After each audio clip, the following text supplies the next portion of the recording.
வணக்கம் நண்பர்களே. எதுவும் கையில் கிடைப்பதற்கு முன்பே கனவுகளை வளர்த்து கொள்ளாதே. ஏனென்றால் கையில் கிடைத்தவையே இந்த உலகத்தில் நிரந்தரமில்லை என்ற சிந்தனையுடன் இன்றைய வீடியோவுக்குள்ளே போகலாம் வாங்க. இன்றைக்கி நம்ம வீடியோவில் கோதுமை மாவை யூஸ் பண்ணி ஒரு ஸ்பைசியான சோமாஸ் ரெசிபி பார்க்க போகிறோங்க. ஒரு 2 கப் கோதுமை மாவுக்கு 1 கப் ரவை சேர்த்துட்டு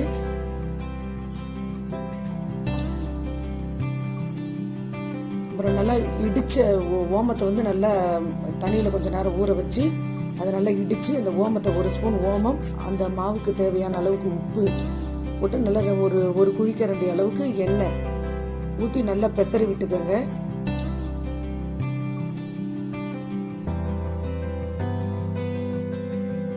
பெசரி விட்டுட்டு அப்புறம் அதுக்கு திட்டமாக தண்ணியை விட்டு நம்ம சப்பாத்தி மாவு பதத்துக்கு பிசைஞ்சிக்கணும்.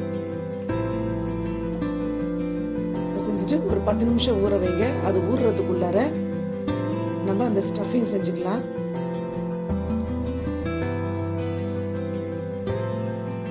வானல் சூடான உடனே அதில் கொஞ்சமாக எண்ணெய் விட்டு ஜீரகம், பச்சை மிளகாய், இல்லை ஒரு பெரிய வெங்காயத்தை பொடியாக நறுக்கின பெரிய வெங்காயம் 1, இஞ்சி பூண்டு பேஸ்ட்டு 1 ஸ்பூன் அளவுக்கு போட்டு நல்லா ப்ரௌனிஷாக ஆகிற அளவுக்கு நல்லா வதக்கிக்கிட்டு அப்புறம் கொஞ்சமாக மஞ்சள் தூள், பெருஞ்சீரகத்தூள், உப்பு இதெல்லாம் போட்டு நல்லா ஒரு வதக்கிக்கிட்டு அப்புறம் தனி மிளகாத்தூள் போட்டு வதக்கிக்கங்க.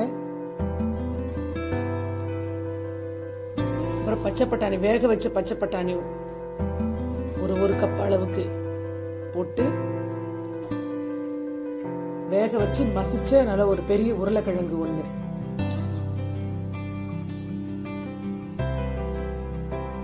போட்டு இது எல்லாத்தையுமே நல்லா கிண்டிக்கிட்டு கரம் மசாலா தூள் 1 ஸ்பூன் போட்டு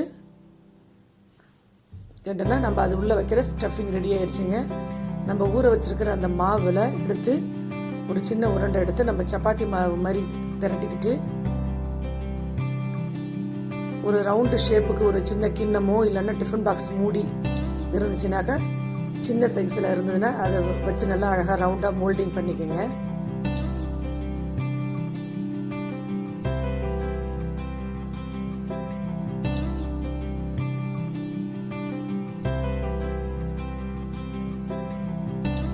அந்த மாவு திரட்டும் பொழுது எண்ணெய் ஊற்றியே திரட்டிக்கோங்க.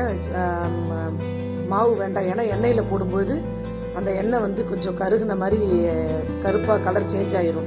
அதனால் நீங்கள் எண்ணெய் ஊற்றியே சப்பாத்தி மாவு மாதிரி திரட்டி நல்லா ரவுண்டு ஷேப்புக்கு பண்ணி சென்டரில் நம்ம பண்ணி வச்சுருக்கிற அந்த உருளைக்கிழங்கு பட்டாணி ஸ்டஃபிங்கை உள்ளே வச்சு 2ஆக மடித்து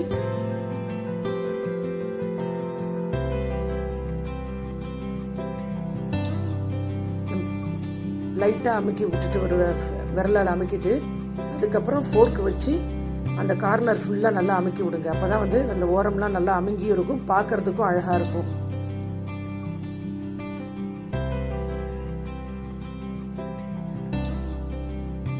இன்னும் ஒரு பீஸ் செஞ்சு காட்டுறேன் பாருங்க.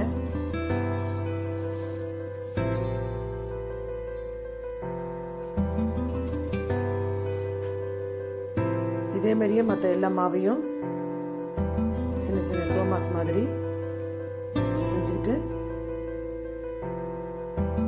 கொஞ்சமாக எண்ணெய் விட்டு பொரிச்சு எடுத்துக்கோங்க. நான் கொஞ்சமாக தான் எண்ணெய் விட்டுருக்கேன், ஏன்னா நிறைய எண்ணெய் விட்டு நல்லா பொரிச்சிட்டு அதுக்கப்புறம் அந்த சூடான எண்ணெயை திரும்ப யூஸ் பண்ணக்கூடாது நம்ம. அதனால் எப்பயுமே ஆயில் ஐட்டம் பண்ணும்பொழுது ஒரு பீஸ் 2 பீஸ் போகிற அளவுக்கு எண்ணெய் ஊற்றி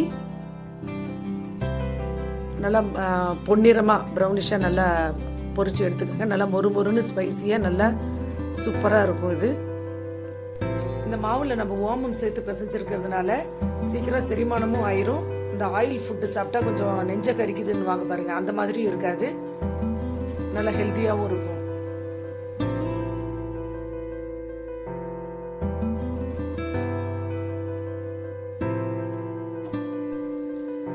ஸ்பைசியான மொறுன்னு சோமாஸ் ரெடி ஆயிடுச்சு. இந்த வீடியோ உங்களுக்கு பிடிச்சிருந்துச்சுன்னா லைக் பண்ணுங்க, ஷேர் பண்ணுங்க, கமெண்ட் பண்ணுங்க. மறக்காம சப்ஸ்கிரைப் பண்ணி பக்கத்தில் இருக்க பெல் ஐக்கானை பிரஸ் பண்ணுங்க. நன்றி, வணக்கம்.